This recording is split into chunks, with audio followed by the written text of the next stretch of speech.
I'm at the Shell at the base of Angeles Crest right now. I'm about to drive up to Newcombs for a little car meet. Ooh!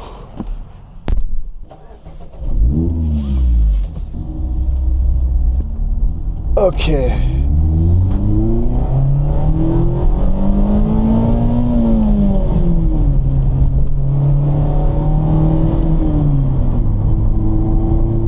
I've been trying to think about why I like driving this car so much, especially as a daily, because it is not a traditionally good daily at all. There's no storage space. I can only fit one other passenger. The small size makes the driving position like slightly uncomfortable for longer drives. There's a shit ton of fucking road noise and NVH. Like, there's just so much stuff that kind of adds up to this car not being like a good daily. But I don't know why. Like, I like driving it so much still. Like, every time I drive it, it's just therapeutic, and it's such a nice experience. And I've been trying to think about why that is. I think I've kind of narrowed down like this one big reason that I think is true for this car, but is true for like so many other modern enthusiast cars too.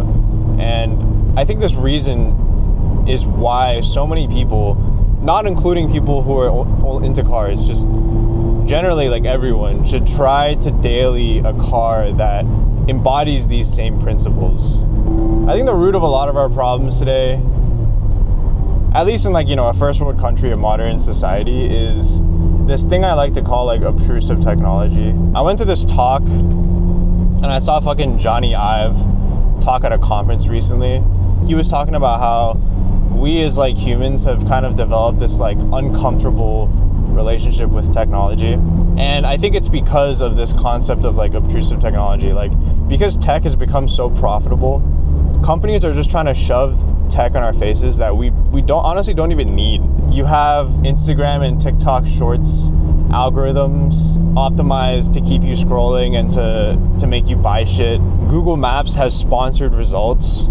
Like what? Like, just I'm just trying to find a good cafe to go to, you know what I mean? Like, I don't want to see who paid to be on the top of the fucking Google Maps list. Fucking Audi has, I'm not sure if this is still true, but previously they had a fucking subscription service so you could use basic features like fucking climate control. Like, they would literally check your climate control subscription every time you started the car. It's just shit like that kind of boggles my mind. Because these technologies create such an unpleasant experience, it kind of just fucks with like your day-to-day. Like, you're not as happy. Like, tech is still good at the end of the day. I'm not saying like you need to like, get rid of all the tech in your life and try to live like a very minimalist tech-free life, because at the end of the day, there's still a lot of useful tech. When you look at cars, like backup cameras, amazing. Proximity sensors, like blind spot monitoring, like, it's great. Google Maps, even though it has sponsored results, like, still super useful. You don't have to be fucking reading an actual map when you're driving and figuring out directions. Spotify, amazing. You get to listen to music, like, there's still a lot of great technology. One of the biggest things that we need to figure out as people who live in a society with all of this obtrusive technology is how to find like a good balance between using the tech that you need and that actually helps you, and trying to live as analog of a life as possible. And so what do I mean by analog? I just mean like not relying on technology to do certain things. For instance, like, it could be, driving manual is one thing, like not relying on an automatic transmission. Like, it could be cooking a meal yourself as opposed to ordering on DoorDash, just not relying on technology, because, sometimes it creates more problems than it solves. And because it's also just good to exercise like your own skills too. Basically, like, finding a balance between digital and analog, right? I think that's a big reason why I think my ND Miata is so good, because I think these engineers have already figured out inadvertently the perfect blend of good technology and an analog experience in trying to save weight, in trying to have performance gains, in trying to keep the experience focused on just driving the car and nothing else. They've kind of stripped out all of the unnecessary technology. There's no big ass screens that are constantly trying to distract you. There's no oh my god, my car is so slow. There's no like shitty driver's assist that don't really work that well. There's only the tech that you need.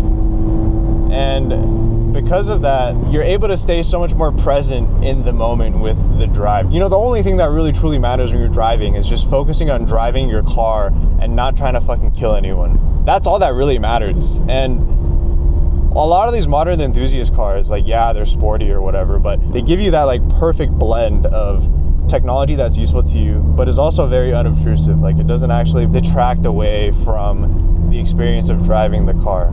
If the whole point of trying to maintain your mental health, at least like living in a world where like there's kind of like tech for everything now, is finding a good balance between the digital and the analog.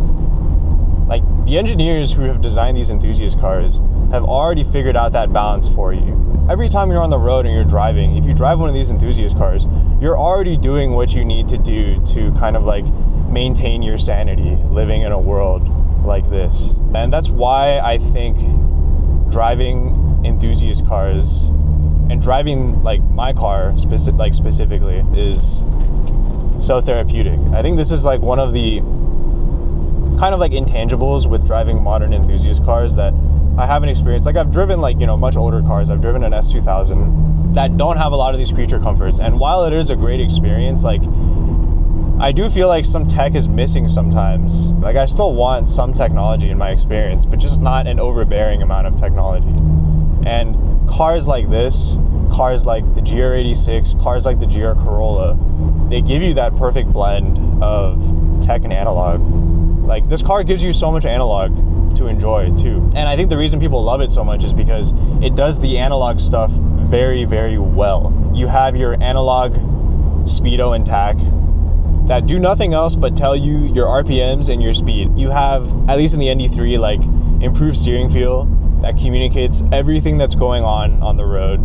You have a clutch and shifter that are both extremely communicative. Like, they tell you exactly what is going on with your shift. Like, the clutch transmits so many vibrations. The shifter is also, it's a short shifter that is extremely mechanical feeling, and it transmits so much information about the gearbox to your hand.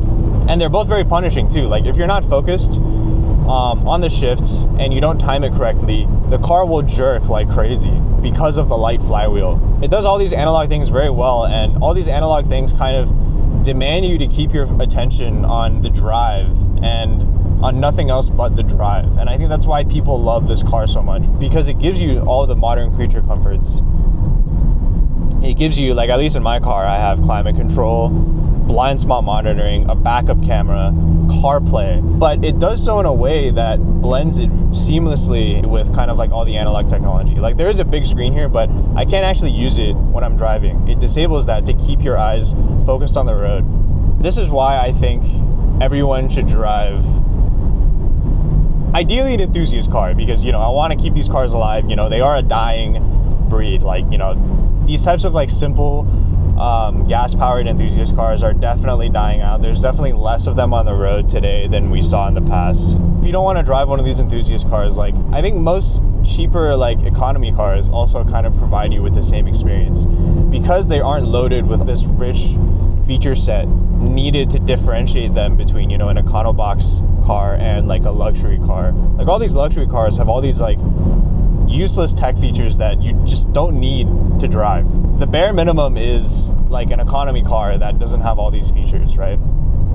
That's all you need to drive. That's why I think everyone should drive a car that embodies these types of ideas, because the balance is already figured out for you. And I think kind of exploring this balance with the car that you drive and experiencing this balance kind of helps you understand what this balance feels like, and it helps you keep this balance going in like the other aspects of your life. I don't know if I don't know who needs to hear this, but yeah, man, if you're looking to buy a car, go out and buy an ND Miata, go out and buy a GR86, go out and buy a GR Corolla, so that we can, number one, keep these cars alive. This is kind of like the intangible with modern enthusiast cars that I feel like people don't really talk about. You know, it's kind of like the je ne sais quoi, as Harrison likes to say. Like, it's what we're missing kind of in a lot of aspects of our lives right now. Modern enthusiast cars are kind of, to me, like one of the last bastions of like well balanced, and like unobtrusive technology.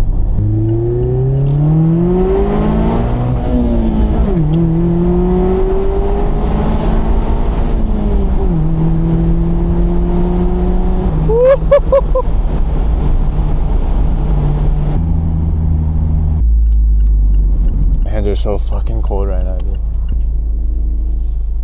Got the Miata's parked up. Oh, RX-7 coming in. Woo! NC Miata, another NC Miata. God damn. Locked it. I was at the airport. It locked.